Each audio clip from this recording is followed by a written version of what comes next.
what is up, everybody? Welcome to the CRE Arena. Today we have Olivia Ramos, who is the CEO and founder of Deep Blocks. So, Olivia, thank you so much for getting on today.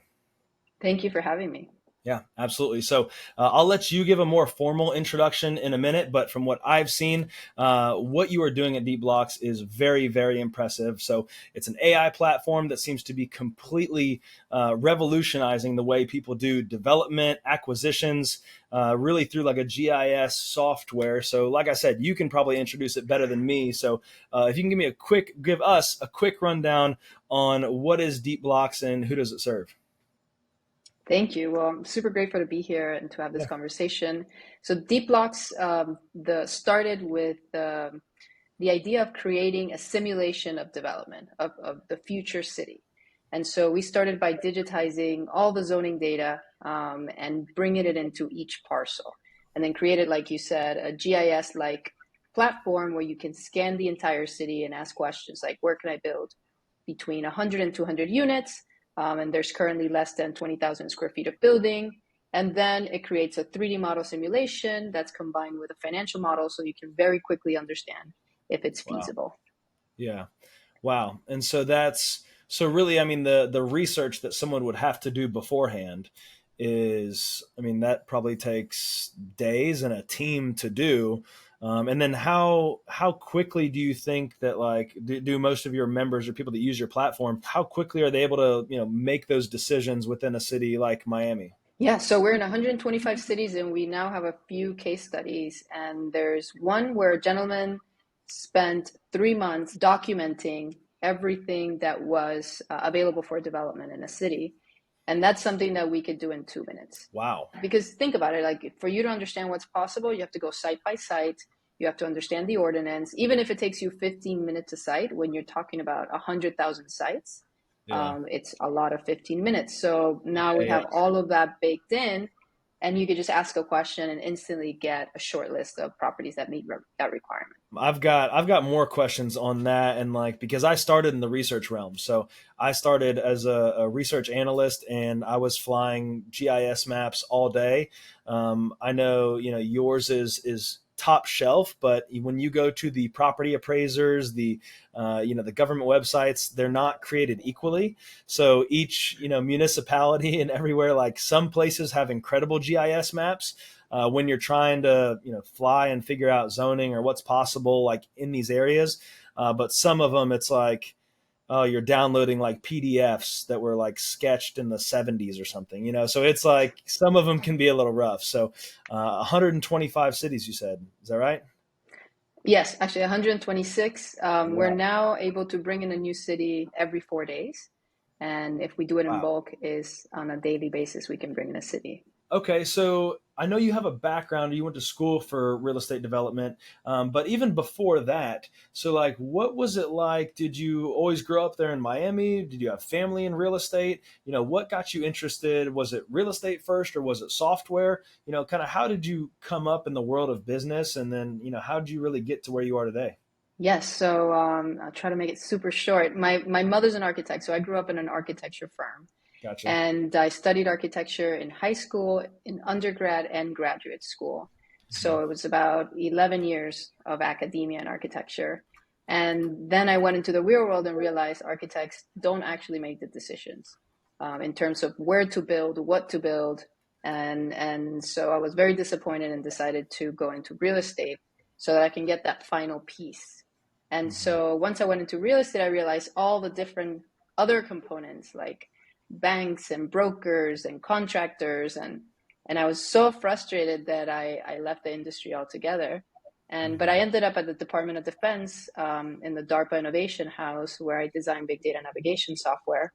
And I realized that there was a place for technology to combine all of these disciplines, and that happened at Singularity University. And so from there, I mean, you sharpened those skills, during your occupation and like your professional like corporate career, or I guess with the Department of Defense. It was Department of Defense, you said? Yeah, it was the DARPA Innovation House, the Gotcha, Defense Advanced Research Projects and Agency.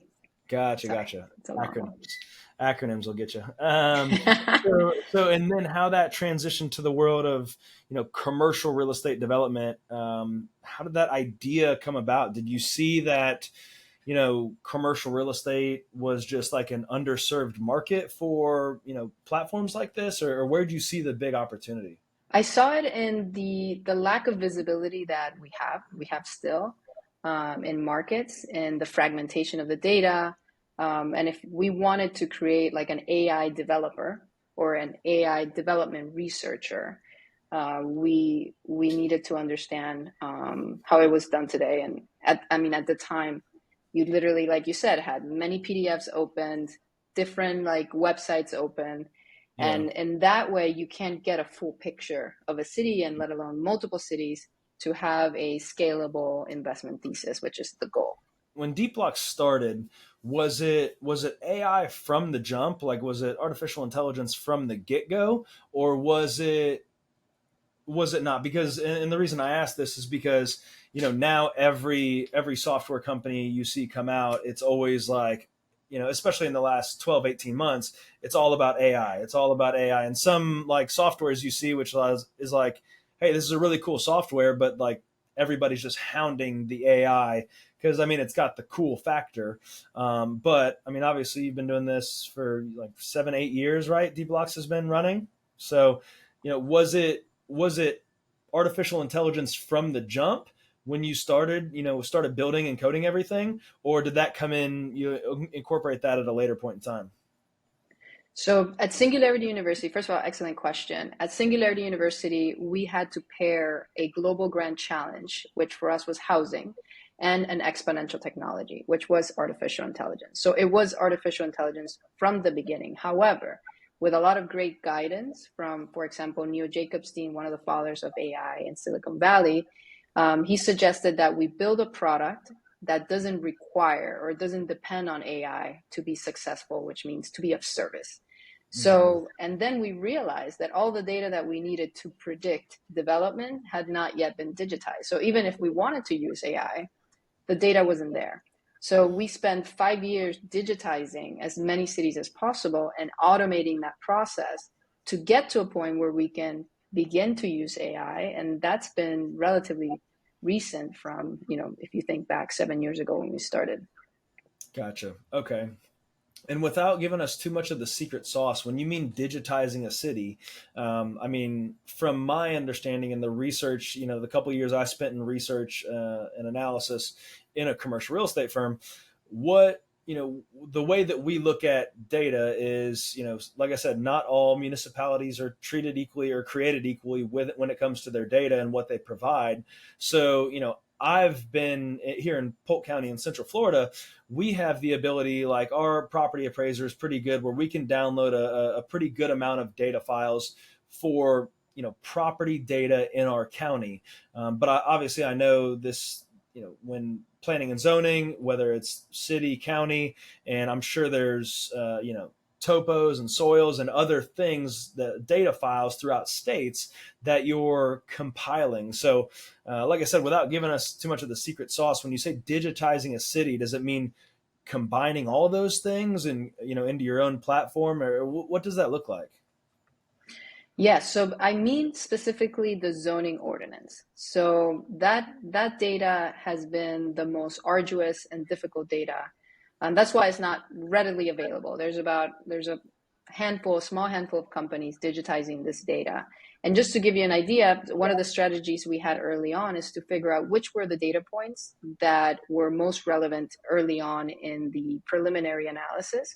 So we selected 12 data points in the zoning, like such as FAR, units allowed, like, uses allowed. So the thing that makes a building, and we disregarded the rest so that we can scale faster. And even Got those 12 data points require 191 fields for that information to be completed, Yeah, because that's how much it varies from one city to another.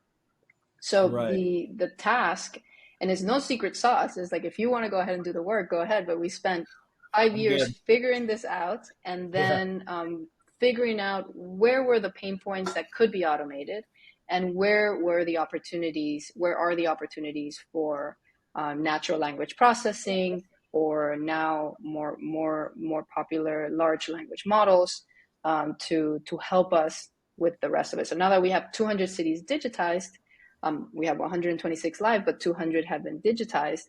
We can now train machines to help us gather that data. Gotcha.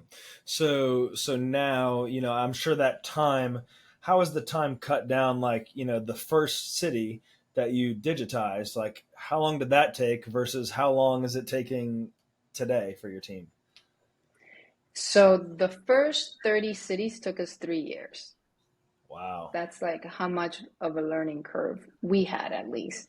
Yeah. And then we did the next 100 cities in 6 months time, and then in 3 months time we did the next 70. So we've been able to Wow. shrink that time, and we're expecting, like I said, we could do a city a day if Yeah. we do it in bulk. And what we want is to have, the next 1,000 cities, and to update them automatically, because as you probably know, these ordinances get updated once a quarter. The data that you're collecting, I assume it's API plugged in somewhere so it automatically updates data if there's zoning changes, or you have a team that's on top of it. So a little bit of both. So we have teams, we have automated flags that tell us if something changed in the PDF, but we're still dealing with PDFs. Municipalities don't have APIs for this data yet. I Right. suspect that that's where we're moving towards. But as of now, we're still looking at mostly PDF and PDF maps and things like that. Gotcha. Okay. All right. No, that makes sense, and it makes sense that governments like state and even local governments probably aren't there yet, because, like I said, if you go to some, not all created equally, so you go to some of these, P and Z sections of a property appraiser or of a local government, and like I said, some of them are PDFs from the '70s, which are barely legible, and it's rough. But some of them are pretty impressive. Like I've seen some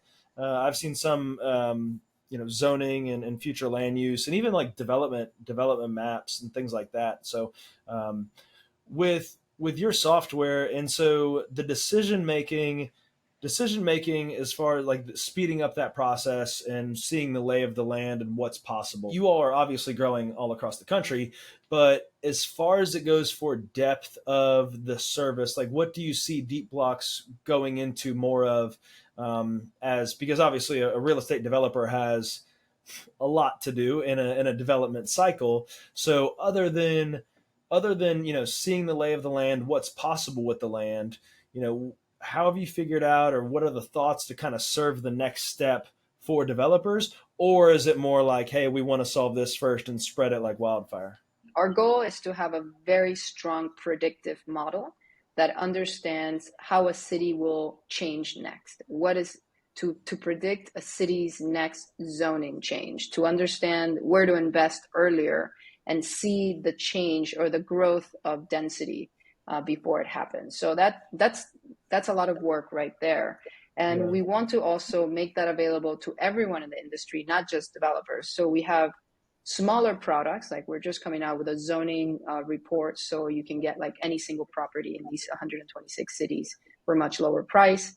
And also an LLM product, ChatDB, that recently came out, where you can study demographics, economics, and get down to the zip level, the zip code level, and understand what's going on there. So the idea is to like make this data available in many different ways, and bring all of that intelligence into like a really strong predictive model. That's our focus.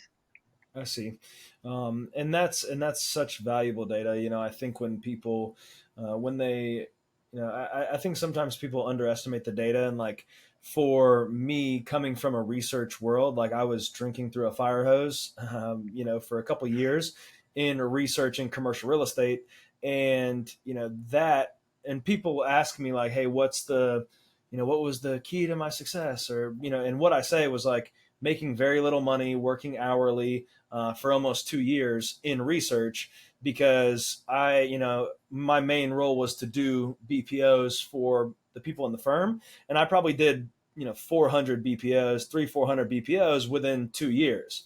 So once you look at that many properties and that many comps and zonings and floor area ratios and density and all those things, it really, really helps you understand the market well. But that took me 2 years to find that, or to know and understand that data. Which with a platform like yours, people can make those higher level decisions, informed decisions within just a few clicks of the button. At least it sounds like so.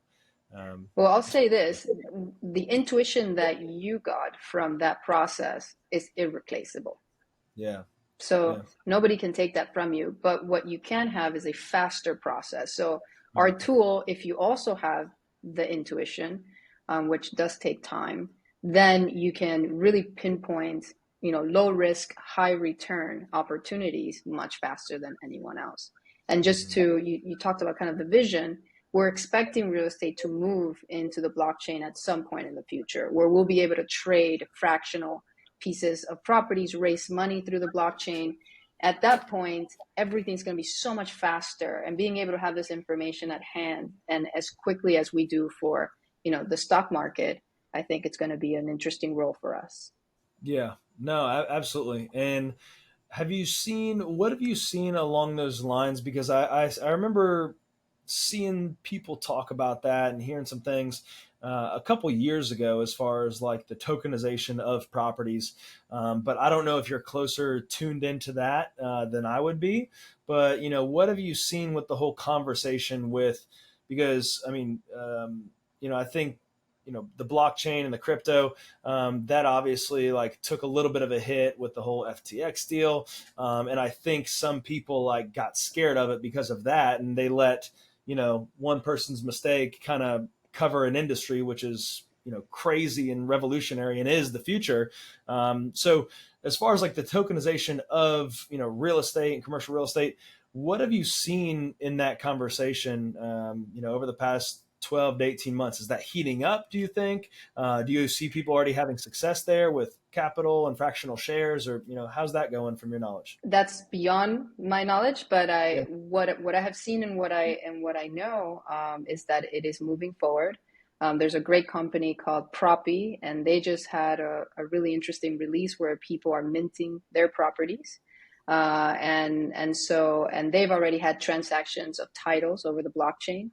So I would look into them Yeah. for as a leader in the space. And also you have to take into account that the crypto cycles, the kind of the these are 4-year cycles, Yeah. and it's not behaving unlike the Yeah. patterns that we've seen in previous cycles. So there have been things that do seem to affect, but I don't think there's anything that can permanently affect where this thing is going, and not Right. not as a value, kind of like a way to store value, but also from a technology perspective. And I look forward to seeing that continue to Yeah. grow. Yeah, no, and that's awesome. And that's a good perspective. And like anything else in business, I mean, you got to play the long game, and there's going to be speed bumps along the way. I mean, certainly, in as we talked about, like in blockchain or crypto, but also like in real estate, like we certainly have blips as well. So the stock market, everybody has their bad days or cycles that they go through. But what is that the foundation of the technology, of the properties, of the market, and then what does that look like in a 10, 20, 30 year time frame? So that's always something to consider. So that's a good long game perspective.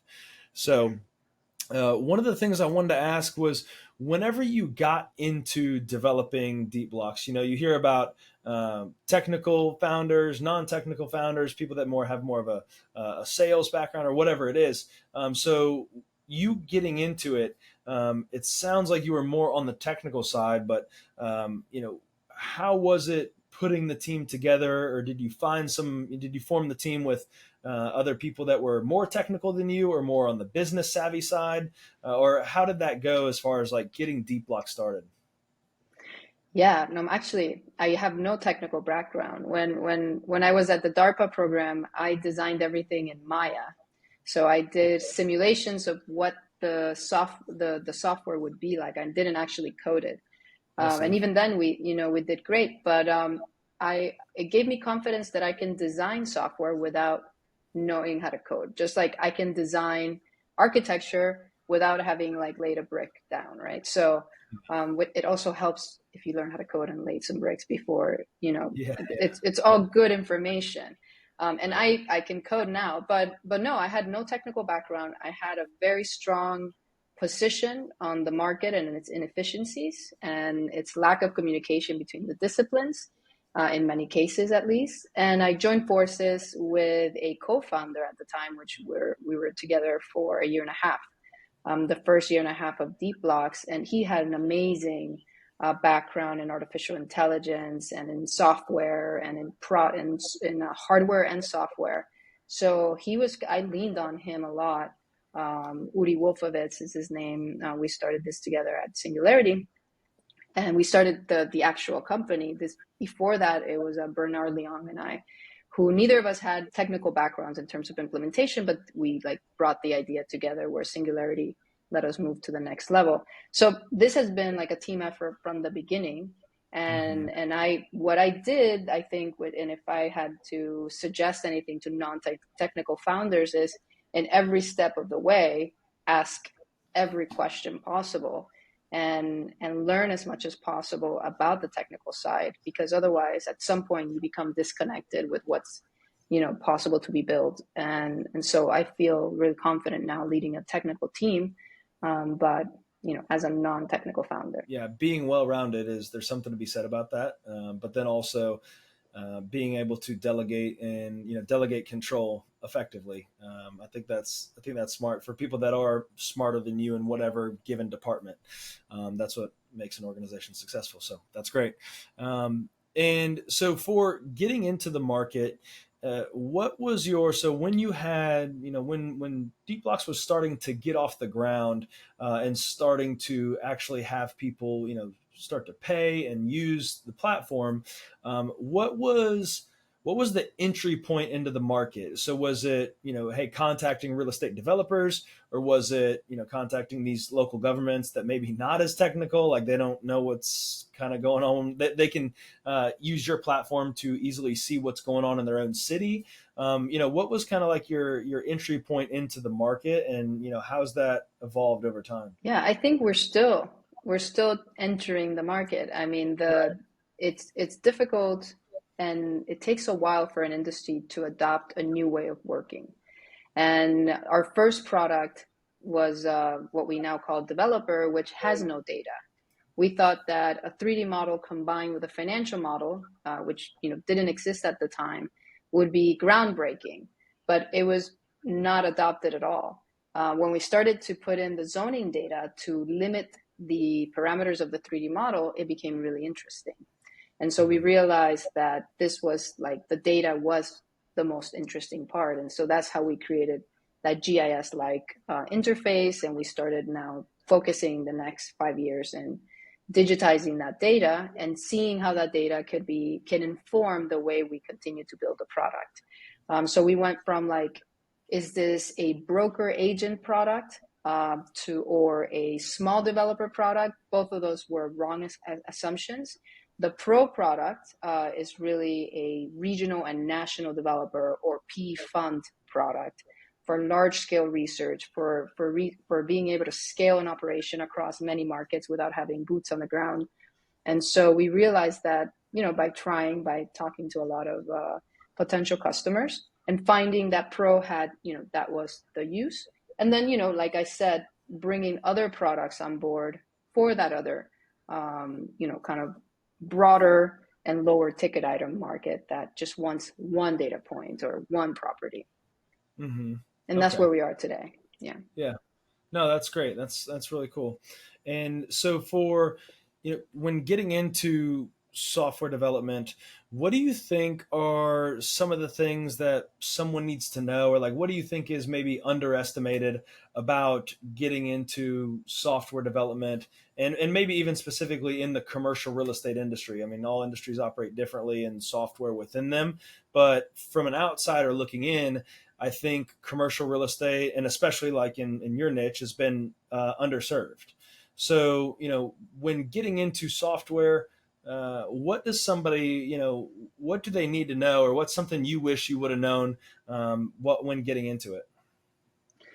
So I think the answer, at least from my perspective today, is so different than a year ago before LLM models came on board. A year ago, I would really say product market fit. Figure out if your product is really a need. Figure out if somebody's actually going to pay for it. I would have said that until a year ago, and now I would say look at the quality and the uniqueness of the data that you're working with, because it is my opinion that software as we know it will cease to exist. We won't have buttons and sliders and you know boxes that we have to fill in. Everything will be an LLM like a chat GPT like interface, and the information and the uniqueness of that information is going to really make a difference. So instead of thinking of it as what product can be useful, think about what information is most useful and train, get that information and train a model to interact with it and converse with people about it, which is a totally different way of seeing product. Right. No, that is a mindset shift for sure. Because yes, I mean, I think every founder startup, it is product market fit. It's like, what need can I fill, and how much will people pay me to fulfill that need? That's business 101 and what it's been for a long time. But you're saying, hey, the uniqueness of your data and the quality of it, which is definitely a shift in a way to think about it. So to get into the AI a little bit more and LLMs. So I am like the AI for Dummies type book at like Books a Million that you get. So to train these models. So, I mean, the extent of my knowledge is, hey, we see the LLM models and ChatGPT and Claude and other products out there, and I've seen some of the automations and things you can train it to do, like on the, I guess you would say, like on the front end, from like a user interface, which is pretty cool. And I've seen some other softwares that we use.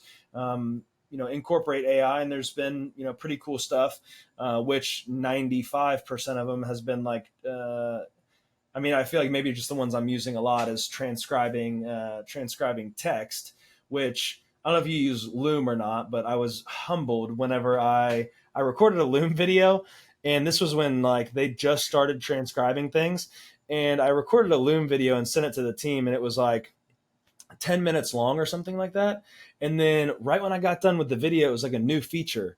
And then it said, it's like Loom AI. It said it found 137 filler words. And I was like, oh my gosh, like when you think about yourself saying or and then you see that it's like 137 filler words in 10 minutes. It's like, I don't know how to speak correctly. Like that's humbling.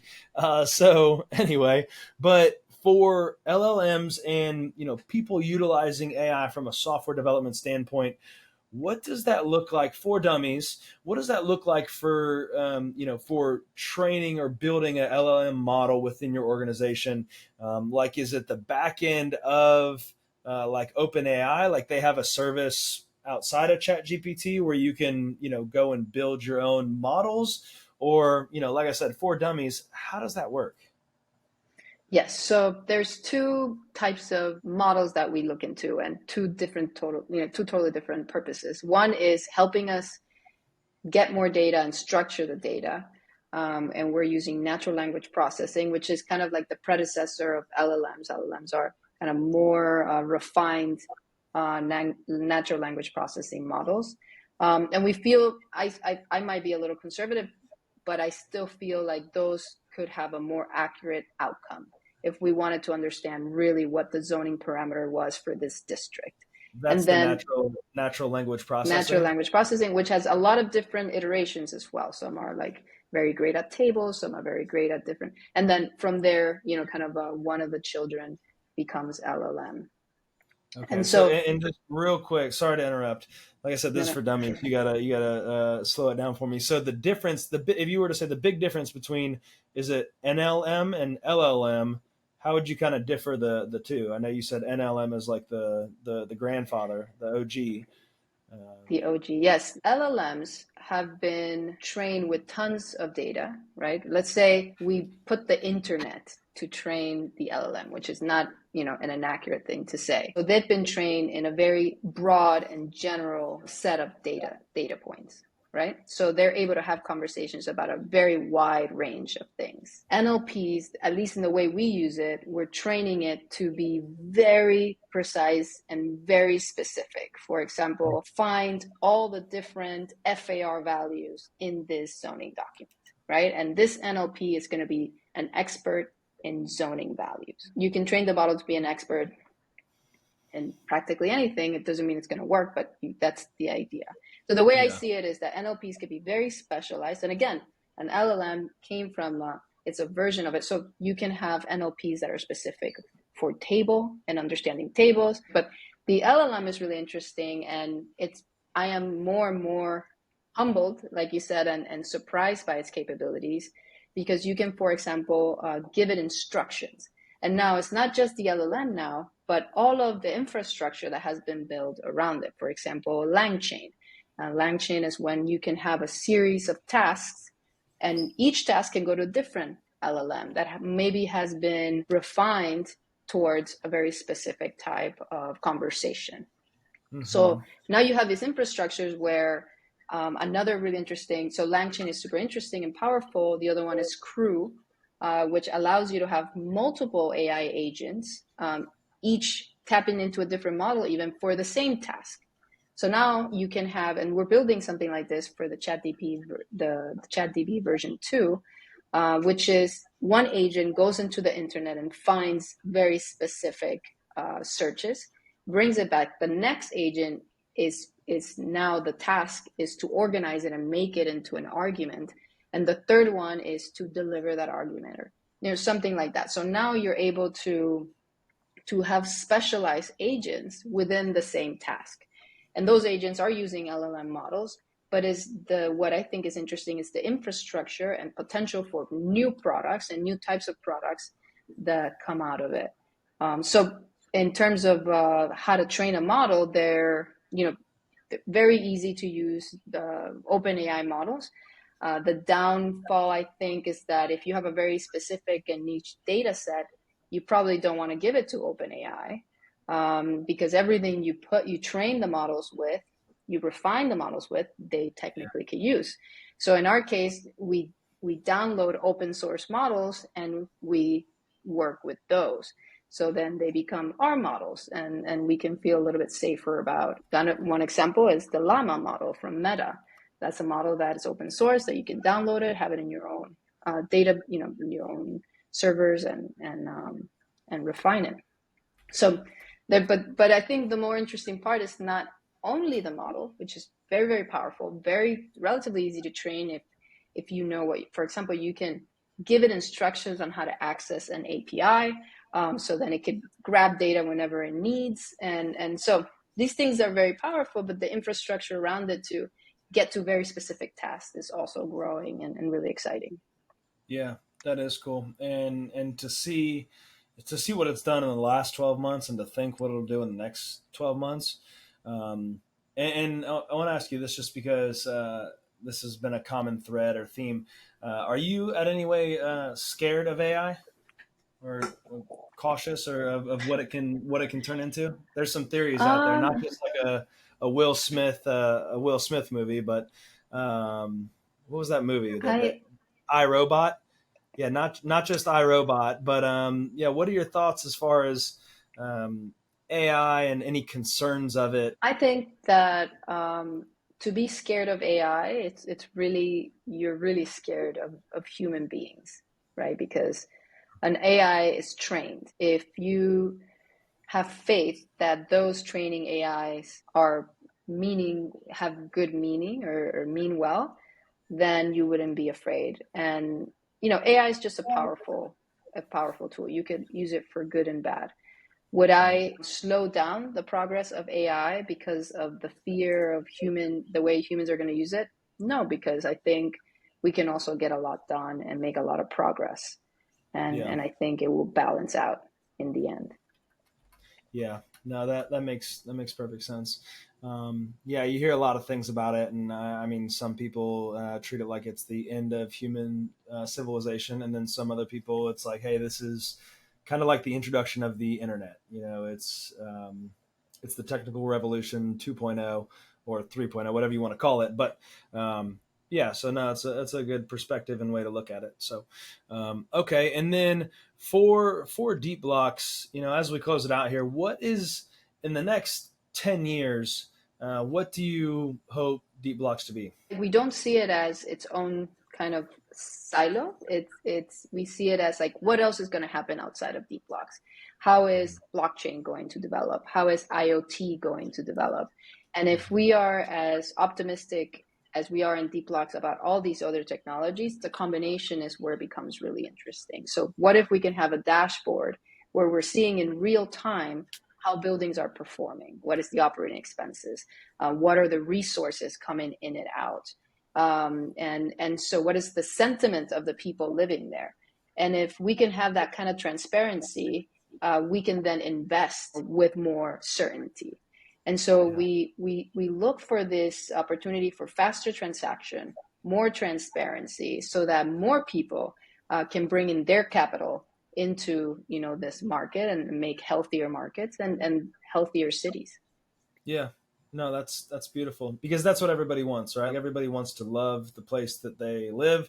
And the one thing that scares people, you hear it over and over again, is like, once those public hearing signs go up or there's a zoning change, the pitchforks come out and, the people that have been settled in settled in a community, they feel differently about development. But if it's more of an open conversation and people have access to better data, what's better for best for the community, and also like what it will do. I think the people are often concerned about either utilities or traffic, but if you can have projections based around that, I mean, hopefully that can ease some people's concerns and also give them something to look at and see. Because when somebody hears or sees on a piece of paper 350 units coming, they're just like, think about 1,000 cars. That's what they think. But if they see like, hey, this old rundown industrial site or this pasture right in the middle, or this unutilized land, and now it can be something beautiful, a great place for people to live, or whether that's multifamily or retail, really whatever it is.